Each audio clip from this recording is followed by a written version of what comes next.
أبو مسفر، يبدو أن قضية الاتحاد الإعلام الرياضي يعني متأجج، والإدارة في نادي الاتحاد يعني تعمل بهدوء.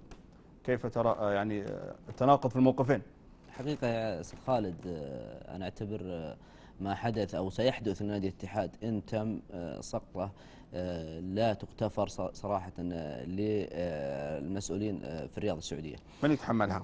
أنا إلى الآن الأمور غير واضحة بصراحة. نحتاج بيان من نادي الاتحاد، بيان الاتحاد السعودي الذي أصدره لم يكن هنالك وضوح، لا نعرف متى وصل الخطاب، ما هي الإجراءات.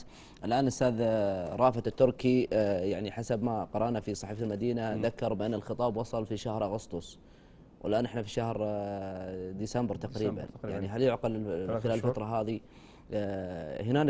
هنالك حلقة مفقودة في الموضوع؟ أضف إلى ذلك حسب ما علمنا نادي الاتحاد سدد المبلغ، ولكن هنالك يمكن فرق العملة. هذه أيضا غلطة يعني يجب أن يعني تصحح، ويجب أن يحاسب المسؤول عنها. سواء حتى في الخبر يعني فرق العملة ما هو ما أعتقد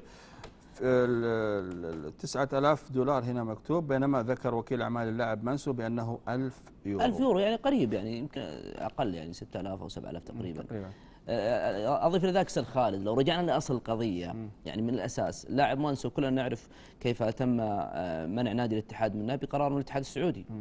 يعني نادي الاتحاد بغض النظر عن هل سدد او لا، لو رجع او لو رجعنا بالذاكره الى الوراء نجد نادي الاتحاد اساسا ما يتحمل هذه القضيه، ومع ذلك سدد نادي الاتحاد. الان هنالك مشكله، يعني تخيل نادي سعودي يخصم منه 3 نقاط بسبب خطا تافه. انا اعتبره خطا تافه لكنه كارثه على الرياضه السعوديه. طيب جميل.